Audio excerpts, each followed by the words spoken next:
आमेन। Okay, अब दूसरे अध्याय में आएंगे जहाँ पर हम थे दूसरे अध्याय में। अब हम पढ़ेंगे 37। तब सुनने वाले के हृदय छिप गए। पतरस ने जब प्रचार किया पहली बार तो सुनने वालों के हृदय क्या हो गए? छिप गए। यानी जब आप वचन को सुनते हो आत्मा के द्वारा तो तुम्हारे हृदय में कुछ होगा, उनके हृदय में कुछ हुआ। मतलब वो समझ गए बात कि हमने कहीं तो कुछ गलती किया है, इस यीशु को क्रूस पर डालो। तो अब वो कुछ पूछेंगे। क्या पूछता है? तब सुनने वाले के हृदय छिप गए और वे पतरस और शिष्य प्रेरितों से पूछने लगे, हे भाइयों, हम क्या करें? क्या पूछा उन्होंने? हम क्या करें? क्योंकि एक बड़ा सा प्रचार होने के बाद में, पहला सरमन पेंटेकोस्ट के दिन पे पतरस देने के बाद में, अब वो लोग पूछ रहे हैं कि हे भाइयों हम क्या करें। इसका मतलब हमने जान लिया है कि हमसे कुछ उलट पुलट हो गया है, तेरे संदेश से मुझे पता चला। अब तू बता भी क्या करना है। चलो हमने कर तो दिया था, क्रूस पर तो चढ़ा दिया था उसको। क्यों, कैसे पता चलता है क्रूस पर चढ़ा दिया उसको? अध्याय 2 में ब्रदर, वचन 23 और 24। उसी यीशु को जो परमेश्वर की ठहराई हुई योजना और पूर्वक ज्ञान के अनुसार पकड़वाया गया, तुमने अधर्मियों के हाथ से क्रूस पर चढ़ाकर मार डाला। तुमने, उन लोगों को कहता है पतरस, तुमने अधर्मियों के हाथ से, वो धर्मी नहीं थे, तुम तो परमेश्वर को जानते थे ना, तुम यहूदी हो, परमेश्वर तुम्हारा था, लेकिन तुमने रोमियों के, अधर्मियों के हाथ से क्या किया? वापस पढ़ो भाई। यीशु को मरवा डाला, यीशु को क्या किया? क्रूस पर मरवा डाला। हाँ, इस वजह से जब वो पूरा सुनते हैं अब वो बोलते हैं कि अब हम लोग को क्या करना है।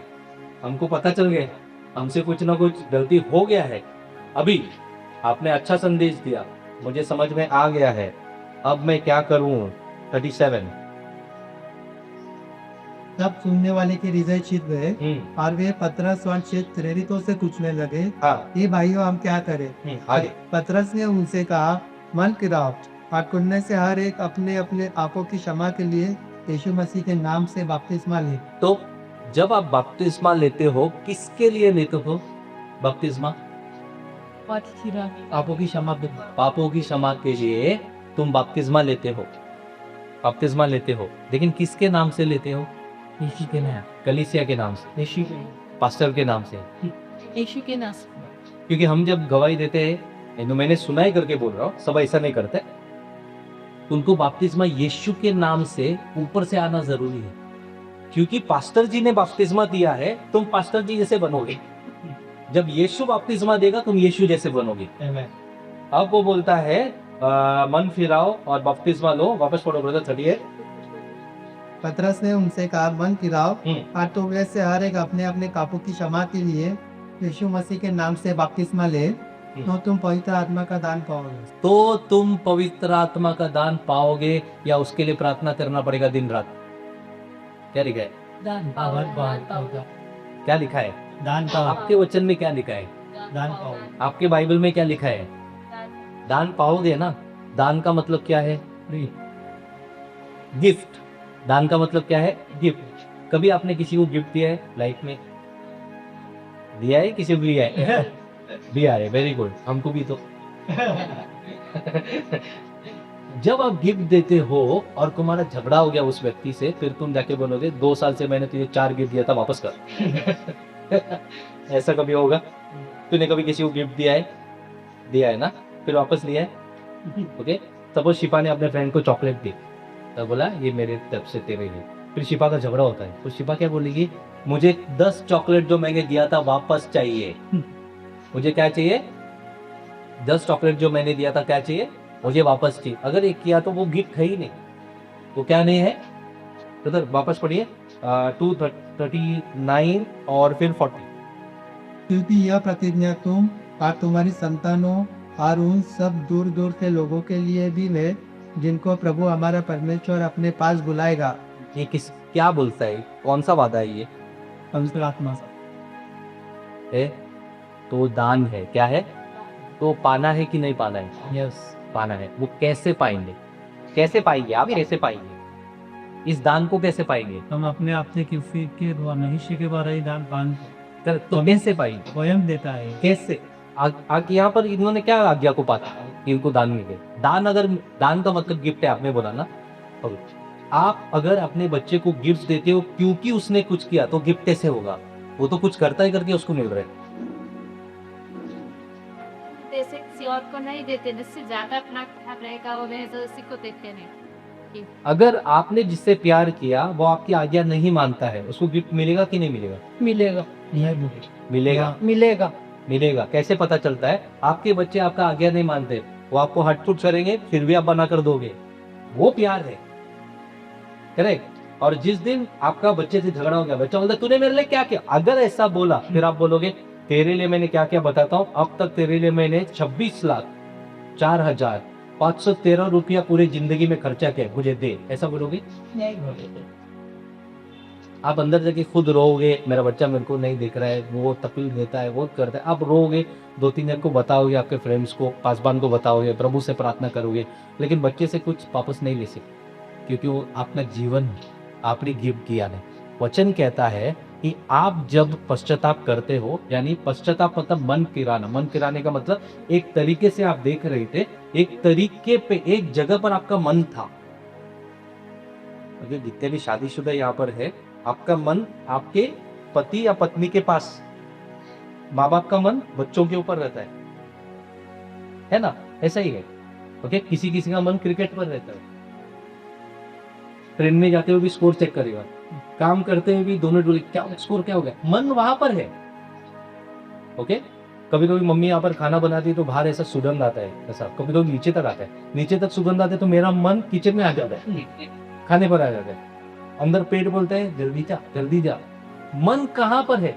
तुम्हारे मन को जहां पर रखा था वहां से मन को निकालो, उसका मतलब है मन फिराना। अब तक तुम्हारा मन एक जगह पर था, कौन से जगह पर? यीशु पर नहीं, तुम यीशु के बारे में जानते नहीं थे, यही पतरस कह रहा है। आंखों की दुनिया में था, वहां पर तुम्हारा मन था, उस संसार की अभिलाषाओं में तुम्हारा मन था, उस पर तुम्हारा मन था। अब फेरो वहां से मन। समझ में आ रहा है?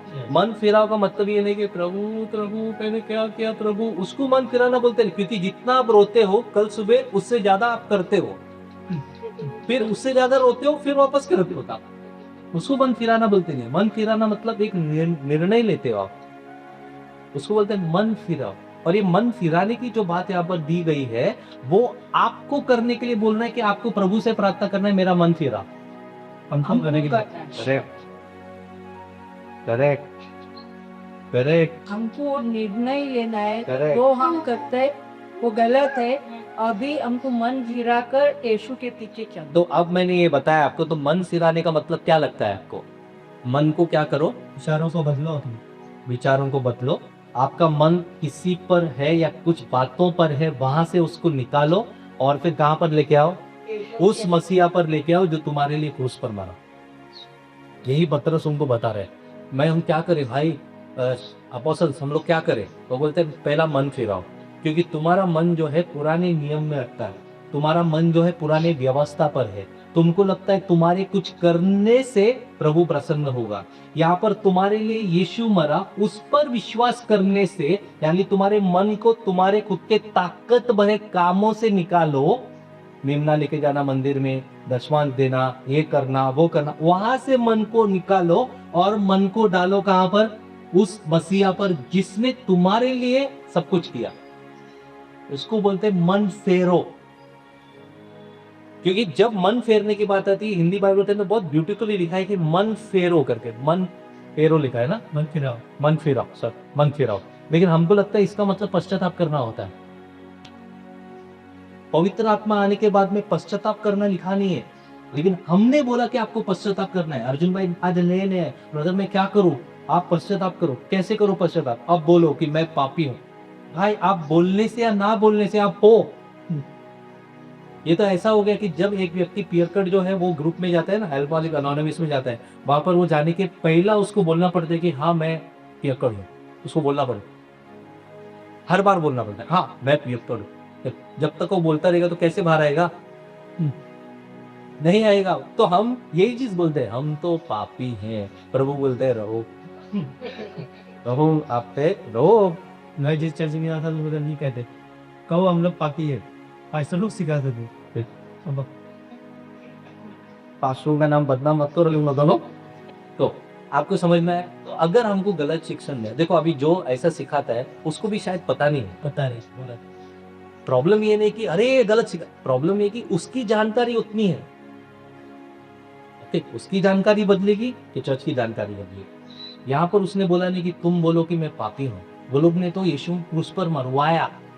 अभी बोला ना, हमने देखा ना, तुमने तुम्हारे अधर्मियों के हाथों से यीशु को मरवाया। पतरस उनको बोल रहा है, फिर वो पूछते क्या करना है। पतरस बोलते हैं मन को बदलो, मन फिराओ, मतलब मन को उस जगह से निकालो और अब इस क्रूस पर लेके आओ जहां पर तुम्हारे मन का बदलना जरूरी है। Praise the Lord। मन फिराओ और क्या करो, बपतिस्मा लो। बपतिस्मा क्यों लो? ताकि तुम्हारे पापों की क्षमा तुमको मिले। और वो दान जो है, किसका दान? किसका दान? किसका दान? पवित्र आत्मा एक दान है। आमेन। उसके लिए आप कुछ नहीं कर सकते। आप ब्रदर, मैं सोच रहा हूँ कि मैं विनोद को लेके जाऊं 40 दिन हिमालय पे बैठो और हम दोनों प्रार्थना करेंगे पवित्र आत्मा से भरने, क्योंकि वो दान है। दान देने वाला तुम्हारे ताकत को, तुम कैसे हो, तुमने क्या किया है, तुम क्या सोच रहे हो, उसको देखता नहीं, वो दान लेता है। रास्ते पे कभी आपसे किसी ने आके ऐसा बोला कि भूख लगा या कुछ पैसा दे दो, कभी ऐसा हुआ है? हुआ है। तो आपने क्या किया? अगर लंगा मिला रहेगा, वो कमजोर है, वो कमा नहीं सकता, वो कर नहीं सकता है। ओके, कमजोरी है उसकी। हाँ, या तो अंधा रहेगा या बहरा रहेगा तो कुछ कर नहीं सकता है, तो उसको इसके लिए हम दे सकते हैं। तो उसकी कमजोरी को देखकर आपने उसको कुछ दिया। ठीक, मन में एक भावना उत्पन्न तो ये जो आप उसको देते हो, ये फ्री गिफ्ट, ये आपके तरफ से, आपके मन से आया है। ओके, फिर आपने देखा थोड़े आगे जाकर वही लंगड़ा जो है वो निकालता है और 2 पैर पे भागता है। फिर आप क्या करोगे? फिर आप फिर क्या? फिर उसके पीछे सपोज आपने ऐसा दिया और पता चला कि उसने दुरुपयोग किया है, तो आप जाके पैसा वापस लोगे? नहीं क्योंकि वो गिफ्ट है। प्रभु बोलता है तुमको मैं दान देता हूं पवित्र आत्मा का। ओके, जब तुम मन को बदलते हो, मन को फेरते हो, तो तुमको क्या मिलेगा? दान मिलेगा, पवित्र आत्मा। एफिसियों में आओ, एफिसियों 1 में वचन 13। एफिसियों 1 वचन 13। और उसी में तुम पर भी, जब तुमने सत्य का वचन सुना, तुमने क्या सुना? सत्य का वचन। सत्य का वचन। नए करार में है। हाँ, चेक करो। एफिसियो, गलेशियंस, एफिशियंस, फिलिपियंस, कोलोसियंस, कोरिंथियंस के बाद है। दूसरे कोरिंथियों के बाद में आपको मिलेगा गलेशियंस, उसके बाद में आपको मिलेगा एफिशियंस। वो सत्य का वचन क्या है? कि यीशु मसीह के बारे में। किसके बारे में? यीशु के बारे में। किसके बारे में? यीशु के बारे में। ओके, वो सत्य का वचन है, क्योंकि जो सत्य है उसका वचन भी सत्य है। और वो वचन सुनने के बाद ये तुम्हारे उद्धार का क्या बना? कारण बना। वो वचन जो है तुम्हारे उद्धार का कारण बना है। जब तुम वचन को ग्रहण करते हो तो तुमको क्या मिलता है? उद्धार मिलता है। फिर तुमको दान दिया जाएगा, किसका? पवित्र आत्मा का। और तुमको डाला जाएगा कहाँ पर? जोर से मसीहा। कहाँ पर? मसीहा में डाला गया। इसे मैं सोच के बोलता हूँ, सोच बोलता हूँ, ताकि आप समझे ये बात। ओके, इसको स्कूल में डालने के लिए क्या करोगे आप? एडमिशन के लिए क्या करोगे आप? परमिशन भरना पड़ेगा। हाँ, तो आप जाके ऐसा डोनेशन देते हो तो एडमिशन हो जाएगा। फॉर्म फिलअप करना पड़ेगा। हाँ, करना पड़ेगा काम। क्या करना पड़ेगा? फॉर्म भरना पड़ेगा। सही है। फिर वहां से तुमको इंस्ट्रक्शन मिलेगा, इस तरीके से फॉर्म भरो, ये करो। वचन बोलता है कि जब तुम्हारे पास सत्य का वचन आया, उस सत्य के वचन में वो क्षमता है तुमको उद्धार देने के लिए, क्योंकि सत्य का वचन जो है खुद मसीहा है। सत्य का वचन कौन है? खुद मसीहा है। परमेश्वर का वचन कौन है? मसीह है। परमेश्वर का वचन बाइबल है या मसीहा है? मसीह है। तो बाइबल क्या है? देवाचे उतार बाइबल क्या है? क्या बोलती है? देवाचे मतलब परमेश्वर का वचन। तो मसीहा कौन है? वचन है खुशियों मसीह भी वचन। देवाचं दोनों वचन कैसे हो सकते हैं?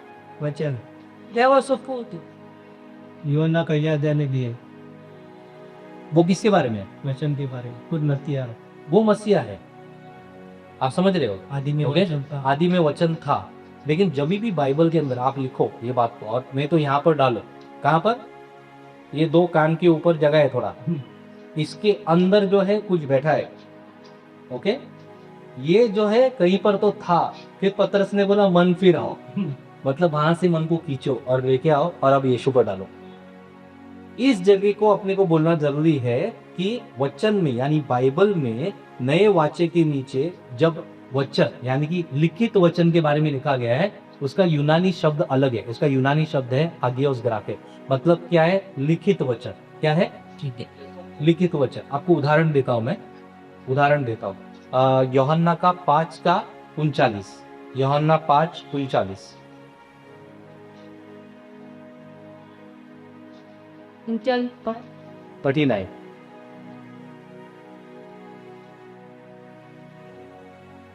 तुम पवित्र शास्त्र में ढूंढते हो, पवित्र शास्त्र, इस लिखित वचन को क्या बोला गया है? पवित्र शास्त्र, इस लिखित वचन को क्या बोला गया है? पवित्र शास्त्र। बाइबल में नए करार में कहीं पर भी इस लिखित वचन को परमेश्वर का वचन नहीं बोला, इस लिखित वचन को पवित्र शास्त्र बोला गया है। ऐसा ही शास्त्र नहीं है, पवित्र है, पवित्र है। वापस करो। तुम पवित्र शास्त्र में ढूंढते हो हम्म, क्योंकि समझते हो कि उसमें अनंत जीवन तुम्हें मिलता है। उसमें क्या मिलता है? अनंत जीवन। तो हम पवित्र शास्त्र में ढूंढते हैं क्योंकि हमको बताया गया this is the word of God, ये परमेश्वर का होता है, तो हम लोग इसमें ढूंढते हैं अनंत जीवन को। वहां पर भी लोग इसी बुक में ढूंढ रहे थे अनंत जीवन। यीशु मसीह खुद कह रहे हैं तुम यहाँ पर ढूंढ रहे हो अनंत जीवन। कहाँ पर? पवित्र शास्त्र में तुम ढूंढ रहे हो अनंत जीवन। देखिए, और यह वही है जो मेरी गवाही देता है। ये पवित्र शास्त्र किसकी गवाही देता है? यीशु मसीह। तो अनंत जीवन कौन है? यीशु मसीह। मैं पवित्र शास्त्र में ढूंढ रहा हूँ, मैं और सभी बैठे हैं, क्या लिखा है यहाँ पर? अनंत जीवन कहाँ पर मिलेगा? ये पूरा पढ़ा, कहाँ पर मिलेगा? और यीशु बोल रहे तुम यहाँ पर ढूंढ रहे हो अनंत जीवन को, ये तो मेरे बारे में बता रहा है। यानी परमेश्वर का वचन कौन है? मैं हूँ। ये तो पवित्र शास्त्र है, मैं परमेश्वर का वचन हूँ। वापस और एक स्क्रिप्चर तिमोथी में आइए, दूसरा तिमोथी 3 अध्याय 12 से पढ़े। पर जितने मसीह यीशु में भक्ति के साथ जीवन बिताना चाहते हैं वे सब सताए जाएंगे। क्या लिखा है? जितने मसीह यीशु में भक्ति के साथ जीवन बिताना चाहते हैं वे सब क्या होंगे? सताए जाएंगे। वे सब क्या होंगे? वे सब सताए जाएंगे कि नहीं सताए जाएंगे? सताए जाएंगे। तो जब सताव आता है तो इतना हंगामा क्यों होता है? और वैसे तुम्हारा माहिती काय झाला? यीशु बोलता है भाई तुम भक्ति से जीवन बिताओ, तुम तो सताए जाओगे। हम लोग ऐसा रिएक्ट करते हैं, अरे ये क्या हो रहा है इस देश में? यीशु ने बोला 2000 साल पहले भाई तुम तो सताए जाओगे। बोला कि नहीं बोला? पौलुस बोल रहा है ना पवित्र आत्मा से भरकर, बोलता है कि जो मसीह यीशु में भक्ति से जीवे, तो जो भक्ति से जीवन बिताते हैं मसीह यीशु में, वो तो सताए जाएंगे उनके विश्वास के लिए, सताए जाएंगे। और सिर्फ बाहरी सताव नहीं है, कलीसिया के अंदर भी सताते हैं। सताव कलीसिया में भी, जलन कलीसिया में भी आती है, जलन ईर्ष्या कलीसिया में आती है। आप समझ रहे? कलीसिया के अंदर हमारा हृदय कहां पर है? मन फिराओ, मन फिराओ। ओके, अगला वचन। परंतु दुष्ट और भौंकाने वाले धोखा देते हुए और धोखा खाते हुए बिगड़ते चले जाएंगे। तो अगर आपको सता रहे हैं कोई, उनको प्रभु या पौलुस बोलता है वो दुष्ट है, वो धोखा देने की कोशिश कर रहे हैं और खुद धोखा पा रहे हैं। उनको लग रहा है कि वो लोग बहुत बड़ा काम करते हैं उनको सताने से। तुम बोलते हो कि मैं तो यीशु पर विश्वास करता हूँ, फिर तुम क्यों सताएंगे? उनको लगता है बहुत बड़ा काम कर, हम हमारे इसके लिए बहुत बड़ा काम कर रहे हैं, और इसको पकड़ के। लेकिन वचन बोलता है कि वो खुद को धोखा देते जा रहे हैं। वो क्या कर रहे हैं? खुद को धोखा दे रहे और लोगों को भी धोखा दे रहे तुम्हारे विरुद्ध। ये नई बात नहीं है, दिस इज नॉट न्यू, नई बात नहीं है। तो हमारा फोकस ये चीजों से हटाओ, फोकस किस पर रखो? मसीहा पर सबका फोकस नहीं हो, कलीसिया पर। यहाँ पर आप बैठे हो फिर भी आपका मन बाहर घूम रहा है, मैं जानता हूँ बहुत डिफिकल्ट है। मन फिराना सबसे ज्यादा डिफिकल्ट है। पतरस ने सबसे पहले कहा मन फिराओ। मन फिराओ मतलब जहां पर तुम्हारा मन है वहां से मन को लेके आओ जरा। जब हम ऑनलाइन कभी किसी का चर्च का देखते हैं सर्विस, बाइबल खुला है, हाथ में बाइबल, आदमी ऐसा बैठा है, वचन चल रहा है। ये आदमी गांव में पहुंच गए, गांव में हल चला रहे, पहुंच गए, हल चला रहे, सोच रहे कल अगर ये वचन के अनुसार कल अगर 2 लाख रुपया आएगा तो मैं क्या करूंगा, और वहां पर शेख चिली ये सब बना रहे। वचन आपको क्या बता रहा है? इसके लिए मन फिराओ, मन फिराओ, मन फिराओ। हम सबके लिए, हम सबके लिए। देखो एंड रिजल्ट क्या है मालूम है? आपका मन कहीं और है, नुकसान आपका। मैं 2 घंटा संडे आपके साथ में हूँ, उसके बाद में शायद हफ्ते में नहीं भी हूँ, आप अकेले होते हो। अगर आप ये बातें नहीं समझोगे या सीखोगे तो वही बातें चलती रहेगी जो चल रही है सेम, उसके अंदर नुकसान आपका है, मेरा नुकसान नहीं होगा। आए चले जाए, आए चले जाए, आए चले जाए, जीवन हमारा है चलता। फिर यहाँ आए फिर चले गए, फिर यहाँ आए चले गए, एक दिन यहाँ न आए वहां चले गए, फिर खत्म, जीवन खत्म। उसके बाद में क्या? टाटा बुडवाई, क्या क्या यहाँ पर इम्पैक्ट करना है। पौलुस बोलता है 14, परंतु उन बातों पर जो तूने सीखी है और विश्वास किया है, यह जानकर दृढ़ बना रह। हाँ, तो आप अभी 2 साल से तो इधर सीख रहे हो, 2 साल से उन बातों पर जो तूने सीखी है और यह जानकर दृढ़ बना रह। क्या रहा, मतलब क्या हो? मजबूत बन उन बातों में। एक दिन मैंने क्या कहा था मालूम है? एक दिन मैंने कहा था कि यदि आप यहाँ पर नहीं हो, जिस दिन आप नहीं हो, फिर भी आप इस कलीसिया के भाग हो, आप प्रभु की दया के भाग हो। मैंने कहा है ये बात, क्योंकि मैं 100% मानता हूँ। लेकिन इसमें दूसरा साइड भी है। दूसरा साइड ये कि अगर आप यहाँ पर नहीं हो तो उस दिन जो सिखाया गया आपने मिस कर दिया, शायद वो आपके लिए था। प्रार्थना करता हूँ, जब मैं आता हूँ मैं बहुत कुछ प्रिपेयर करता हूँ, मोबाइल बंद है, प्रिपेयर करके रखा है, लेकिन जैसे प्रभु लेके जा रहे सिखा रहे, तो प्रभु जानता है क्या चाहिए, तो आप मिस मत करो, कोशिश करो मिस मत करो। लेकिन ऐसा नहीं कि आप यहाँ पर आए तो अटेंडेंस होगा, Swapnil present, Ankita present, attendance नहीं, ये परिवार है, आप मन से आओ। तो जो तूने सीखा है, वापस पढ़ो ब्रदर 14, स्वर तू उन बातों पर जो तूने सीखी है और विश्वास किया है, विश्वास किया है, यह जानकर दृढ़ बना रह कि तूने उन 3 लोगों से सीखा है। ये बातें तूने किससे सीखी है। अगर तुम सही बातें सीखते हो तो उसके अंदर मजबूत बने रहो। तो एक दूसरे को बोलो इसमें मजबूत बने रहो, इसमें मजबूत बने रहो। तो उसके लिए क्या करना है आपको, ये जानना जरूरी है। जितना आपको इसका ज्ञान आता है और समझ आता है ना, उतना मसीह में बढ़ते हो, आपको कोई रोक नहीं सकता। सपोज मैंने आपको आज सिखाया उदाहरण के तौर से, और मैं चाहता ही नहीं हूं कि स्वप्निल बढ़े, मैं सिखाता रहा हूं बढ़ने के लिए, लेकिन मन के अंदर मेरा अगर स्वप्निल बढ़ेगा, खुद का चर्च स्टार्ट करेगा, बाहर चला जाएगा, तो यहाँ पर और 3 जन कम हो जाएंगे, तो मेरा क्या होगा? अगर मैं ऐसे सोचता हूं, ये बातें भी रोक नहीं सकती उसकी बढ़त, क्योंकि वचन उसको बढ़ाता है।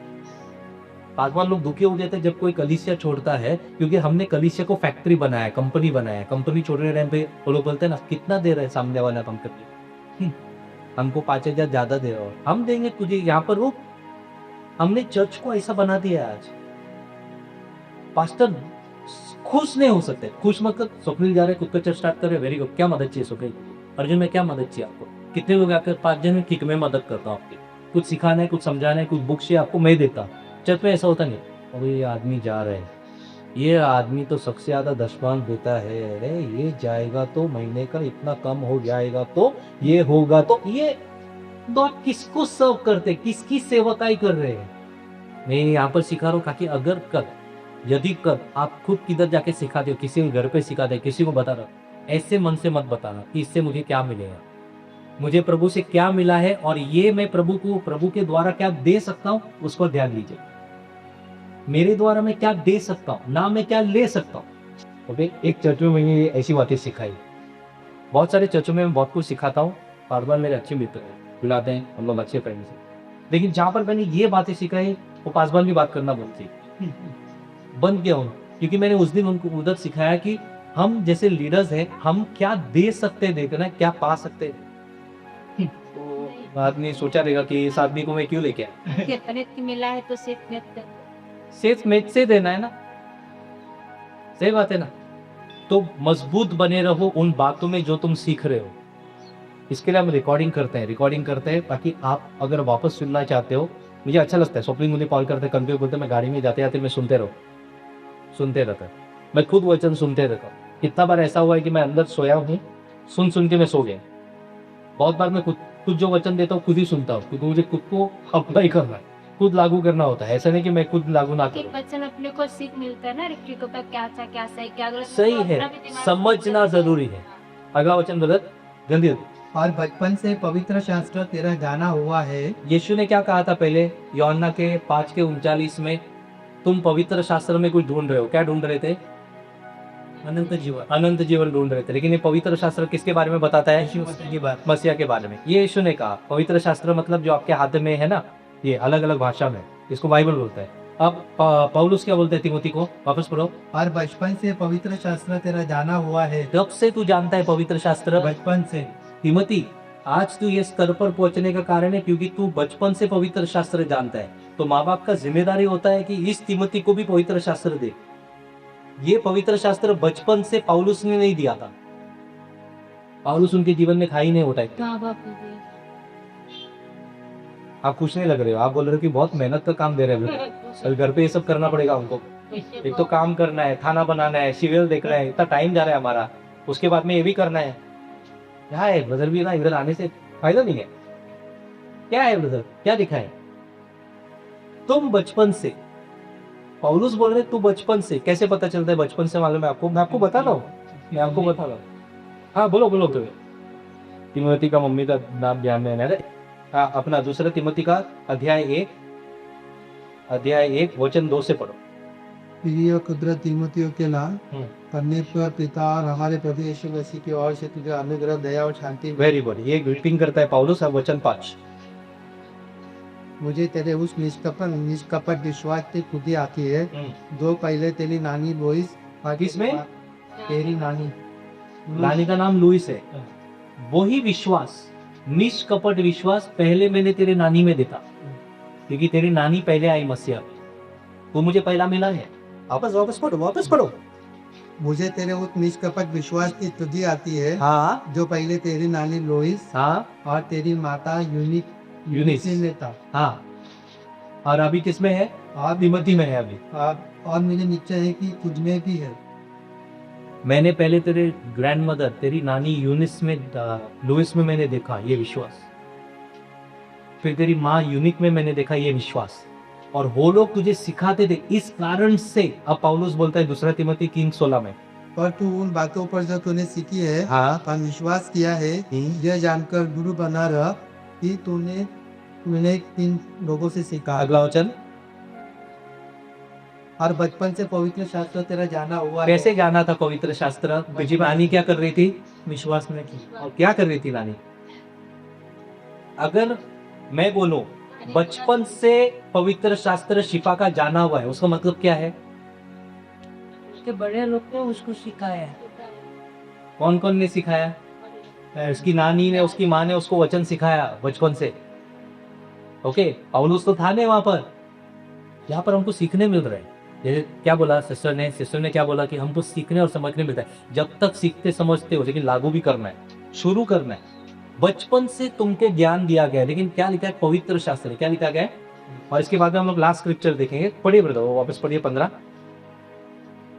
और बचपन से पवित्र शास्त्र तेरा जाना हुआ है जो तुझे मसीह पर विश्वास करने से उद्धार प्राप्त करने के लिए बुद्धिमान बना सकता है। तो बचपन से जो पवित्र शास्त्र, इसके बारे में बात कर रहे हैं। इधर ध्यान दो, इसको पवित्र शास्त्र बोला गया। ऐसा ही शास्त्र नहीं, पवित्र है, और ये हमको पवित्र बना सकता है। ओके, तो पवित्र शास्त्र बचपन से तू जानता है, और जानने से क्या होगा? ये पवित्र शास्त्र तुझे बुद्धिमान बना सकता है। तो आपको अगर बुद्धि की जरूरत है तो आपको किसकी जरूरत है? इस पवित्र शास्त्र की जरूरत है, इसकी समझ की जरूरत है, जिसके द्वारा आप बुद्धिमान बनोगे। और ये बुद्धिमानता आपको संसार में भी काम आएगा। तो 2 स्क्रिप्चर हमने देखा जहां पर इस बाइबल को, लिखित वचन को क्या बोला गया है? पवित्र शास्त्र बोला गया है। क्या बोला गया है? ओके, तो अब मैं आपको बताता हूँ परमेश्वर का वचन कौन है। प्रकाशित वाक्य, लास्ट बुक, 19वां अध्याय, वचन 11 से हम पढ़ेंगे। 11, 12, 13 और 14। 13, 11, 12, 13। 19वां अध्याय 11, 12, 13। फिर मैंने स्वर्ग को खुला हुआ देखा और देखता हूँ कि एक श्वेत घोड़ा है और उस पर एक सवार है उस घोड़े पर, सफेद घोड़े पर कोई तो बैठा है, क्या है? जो विश्वास योग्य और सत्य कहलाता है। उसका नाम क्या है? विश्वास योग्य विश्वास योग्य और सत्य। तो जब हम लोग स्तुति करते हैं ना यहाँ पर, अभी हम लोग आते हैं ना जब संडे को, तो मैं बोलता हूँ ना स्तुति करो, सब वेट करते हैं। ब्रदर ने आज बोला नहीं आराधना करने के लिए, करना है कि नहीं करना? अरे ऐसा रुको मत आप लोग, रुकना नहीं है। अब देखो चर्च के अंदर पैसा है ना, गीत होता है, ओके? गीत क्यों हो रहा है? क्योंकि आप कुछ करते नहीं हो दूसरा, इस वजह से गीत होते हैं। एटलीस्ट गीत में तो भाग लो। फॉर एग्जाम्पल हम लोग यहाँ पर मिले, जब मिले स्वप्निल ने प्रार्थना किया, शुरुआती प्रार्थना, उसके बाद में अर्जुन भाई ने हाथ उठाया और बोला प्रभु आज हम यहाँ पर आए इसलिए मैं स्तुति करता हूँ, तू महान है इसलिए स्तुति करता हूँ, तेरा वचन कहता है तू विश्वास योग्य है इसलिए स्तुति करता हूँ। तो गीत की जरूरत नहीं पड़ती क्योंकि आदमी स्तुति करे। गीत की जरूरत इसलिए पड़ती है कि कोई स्तुति नहीं करता है, इसके लिए गीत गाते हैं और गीत में स्तुति करते हैं। अगर आपने अपने जबान से स्तुति की, आपके मन से स्तुति की, तो गीत की जरूरत नहीं है। 10 लोग स्तुति करेंगे तो आधा घंटा निकल जाएगा। क्योंकि हम वो नहीं करते इस वजह से गीत लेना पड़ता है, क्योंकि आधा घंटा निकालना है।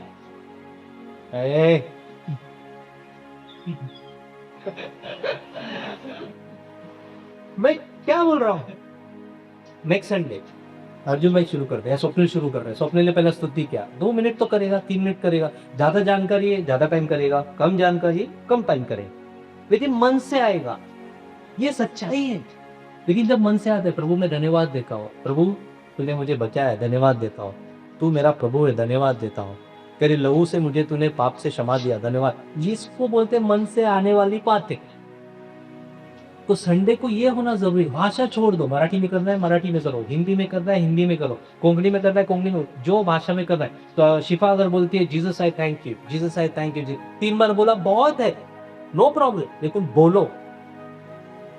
तब कलीसिया बढ़ेगी, तब बढ़ेगी जब आपके मुंह से स्तुति निकलेगा, आपके मुंह से आराधना निकलेगी, आपके मुंह से आभार प्रकट होगा, आपके मुंह से होगा। गीत के अंदर हम लोग किसी और ने लिखा गीत हम अपना बनाकर गा रहे हैं ना। लेकिन अब जब प्रभु, अभी आप अर्जुन भाई को अगर मैं बोलता हूँ अभी आप प्रार्थना करो, आखिरी प्रार्थना, अर्जुन भाई 2 लाइन बोलेंगे, प्रभु धन्यवाद आज का मीटिंग के लिए, प्रभु धन्यवाद, अच्छा लगा, praise the Lord, thank you, इतना बोल के मन से आया। प्रभु मन देख रहा है, लेकिन हमने 10 मिनट गीत गाया, मन यहाँ पर है ही नहीं। फिर मैंने स्वर्ग को खुला हुआ देखा और देखता हूँ कि एक शेर गड़ा है और उस पर एक सवार है जो विश्वास योग्य और सत्य कहलाता है। ये यीशु मसीह के बारे में है। आगे 12, और उसकी आंखें आग की ज्वाला है। उसके आंखें क्या है? ये भी आत्मा में देख रहा है। स्वर्ग खुला मतलब आत्मा में देख रहा है। तो नैसर्गिक यीशु अलग है। नैसर्गिक यीशु हमारे जैसा दिखता है। नैसर्गिक यीशु हमारे जैसा दिखता है। उसको भूख लगा, उसको मारा तो खून आया, उसको दुख हुआ, वो मरा, ये नैसर्गिक यीशु। अब ये जो व्यक्ति है यूहन्ना आत्मा में देखता है और बोलते उसकी आंखें जो है आग जैसी है। हमने यीशु का फोटो देखा है ना, उसकी आंखें आग जैसी नहीं, उसकी आंखें हमारी जैसी है। लेकिन यहाँ पर यूहन्ना आत्मा में देखता है, बोलता है कि इसको मैं कैसे देखूं, ये क्या है ये प्रभु। सोचो यूहन्ना का क्या हो गया रहेगा। हम लोग ये पढ़ के मुझे कब कभी आती है, उसकी आग कैसे आग जैसी, और उसके सिर पर, और उसके सिर पर बहुत से राजमुकुट है। एक राजमुकुट नहीं है, बहुत से हैं। पढ़ो पढ़ते हो। उस पर एक नाम लिखा है जिसे उसको छोड़ और कोई नहीं जानता। उस राज मुकुट पर कोई नाम लिखा है, सिर्फ उसको पता है। ओके, लेकिन अगले वचन में कुछ पता चलेगा। अगला वचन, वह लहू छिड़का हुआ वस्त्र पहने है। ये जो यीशु मसीह स्वर्गीय स्थानों में जो है आत्मा में, ये कौन सा वस्त्र पहने हैं? लहू छिड़का। लहू छिड़का। वो लहू किसका था? यीशु। उसको पुटका पुटका वही कपड़े पहनकर वो वहां पर है जिसके ऊपर लहू है। ओके, लहू छिड़के हुए वस्त्र पहनकर वो वहां पर है। आत्मा की बात करता, आत्मा और नैसर्गिकता में अलग अलग, लेकिन आत्मा में वो देख रहा है। ठीक है, आइए। लहू और उसका नाम, लहू छिड़का वस्त्र पहने और उसका नाम परमेश्वर का वचन, और उसका नाम परमेश्वर का वचन, और उसका नाम परमेश्वर का वचन है। तो परमेश्वर का वचन कौन है? यीशु मसीह। कौन? यीशु मसीह, देख करेक्ट, कौन है ये जो घोड़े पर बैठा है? जिसकी आंखें लाल, स्वर्ग खुला, जिसकी आंखें लाल नहीं होगी, वो जिसकी आंखें आग की ज्वाला है। बंद कर सकते भाई। किसका नाम है परमेश्वर का वचन? यीशु। सिर्फ उसका, सिर्फ उसका। तो जहां अंदर भी लिखा है परमेश्वर का वचन किसके बारे में बात है? यीशु मसीह यीशु के बारे में बात है। लेकिन जहां पे लिखा है पवित्र शास्त्र किसके बारे में बात है? बाइबल की आज से ये भूलना नहीं है, सुबह इसको याद दिला रहे हैं क्योंकि ये बहुत स्ट्रांग है। समझिए बात, अंकिता बिको को याद दिला रहे हैं। यस रवि, विनोद समझा, वचन समझा, रवि को याद दिलाना है। परमेश्वर का वचन वो अकेला है। वो कौन है? जिसमें जो विश्वास योग्य है, उसका नाम क्या है? विश्वास योग्य। उसका नाम क्या है? सत्य। उसकी आंखें ज्वाला जैसी, उसके सर पर क्या है? बहुत सारे राज मुकुट है। उसके ऊपर एक नाम लिखा है जो किसको नहीं पता है, सिर्फ उसको पता है। वो लहू छिड़के हुए वस्त्र पहनकर है और उसका एक नाम है। क्या नाम है? परमेश्वर का वचन। उसका नाम क्या है? परमेश्वर का वचन। तो जब मैं बोलूँ ना हम परमेश्वर के वचन को ग्रहण करेंगे, मतलब यीशु को ग्रहण करना है, क्योंकि इस बाइबल में परमेश्वर ने बातें की है कि नहीं? इस बाइबल में शैतान भी बात करता है ना, मनुष्य भी बात की है, गधा भी बात की है पुराने नियम में। मालूम है ना बलाम का, तो गधा बात करता है, सांप बात करता है। यीशु बोलता है कि अगर ये जो पत्थर है ये भी चिल्लाएंगे, पत्थर नहीं बात करता। तो अगर ये सब बात करता है तो ये सिर्फ परमेश्वर का वचन कैसे होगा? इसके लिए इसको पवित्र शास्त्र बोल। परमेश्वर का वचन एक है जिसका नाम यीशु। ये क्लियर होके जाओ यहाँ से। सबको क्लियर है? यस